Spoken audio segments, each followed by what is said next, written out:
Good morning. Hope everyone is well.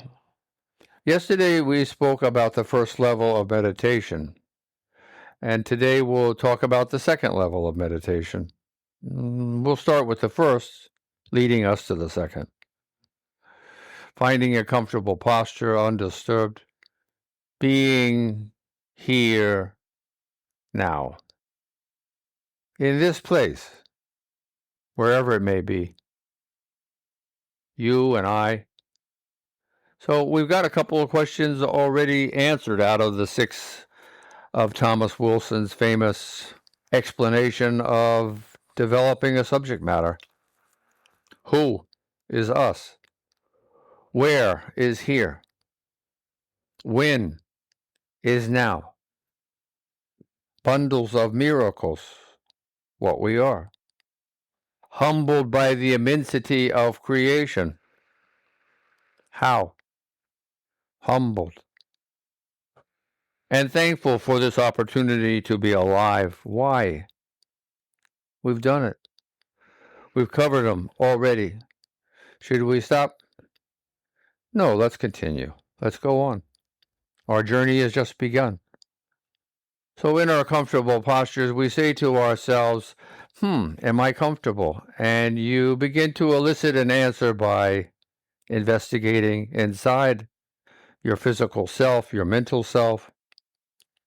And you look at both. And usually there's a fluid mix between the two. If you are physically comfortable, then that's a help. That's a beginning that allows oneself to begin to feel soothed and calm and elicit a sense of peace and tranquility. So that's a great beginning. And you see this in seemingly all meditation techniques go through this process. Perhaps unsaid, but the process is nonetheless there. Go research it and see what you think. Let me know. And then there's the mental side of this, which is I want to bring your attention to focusing and concentrating on this subject matter, on this journey that we're creating in this particular meditation technique. Visualizations can be used for this and oftentimes are. All of them, again, seemingly, include mantras, sacred words, prayers, what have you, to help one also participate in this eliciting of a state of ease, of coming into a state of relaxation. Increasingly, you will benefit from this time spent in meditating. So this is the basic level one that I am talking about. And we did that yesterday. We came into our comfortable postures, we're undisturbed, and began a benign analysis of our physicality, our breathing, and our pulsing, and our generation of thermal energy, and the shimmering majesty of our existence, of our being alive. And we took our time and made our way. And if we're focusing intentionally with our energy, which are conscientiousness, then these have a salubrious effect. And we find ourselves relaxing increasingly as time passes. Our minds are full of these nuances of our physical being. And they are soothing because they occur so many times a day. When we don't take them for granted and we actually look at them, then it's a soothing reassurance of our own being alive.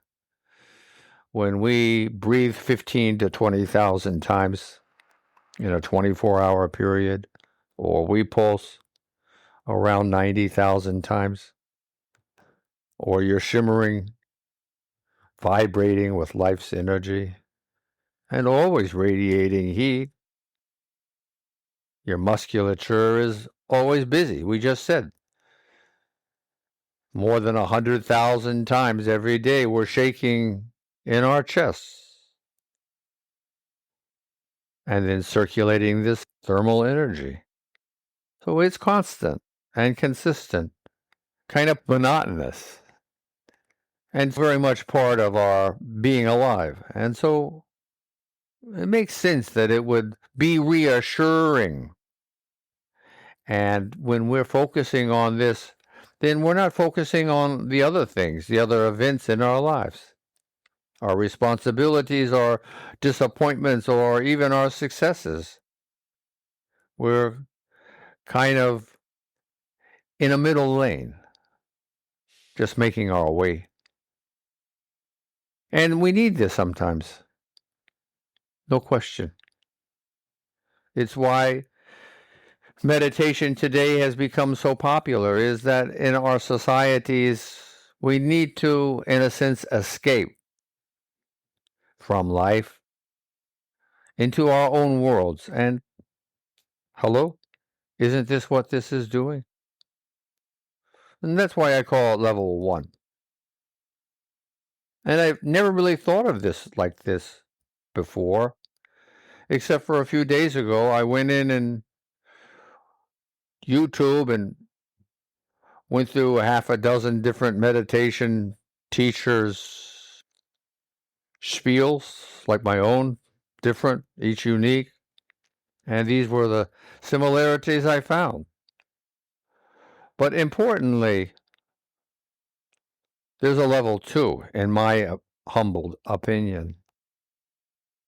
And it isn't just making someone be more assured and restful and peaceful, although those are obviously important and perhaps a prerequisite to level 2. You need a foundation. You certainly need to know whom you are, where, when, what, how, and why, to be able to facilitate a receptivity. It's important, that phrase, to facilitate a receptivity, to have a sense of awareness, to be sensitive enough to become cognizant, aware, on a physical level, mental level, to listen to oneself. Shakespeare's, "To thine own self be true." Socrates, "Know thyself."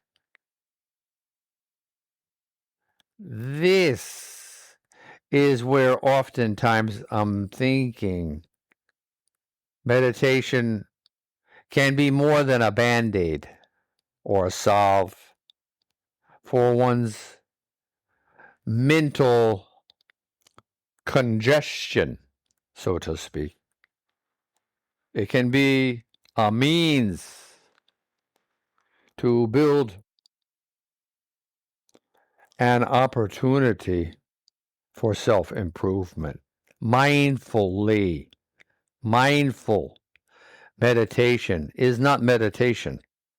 It incorporates meditation and uses meditation's ability to find a foundation for oneself, a place where one has become receptive and more open to the potential of change.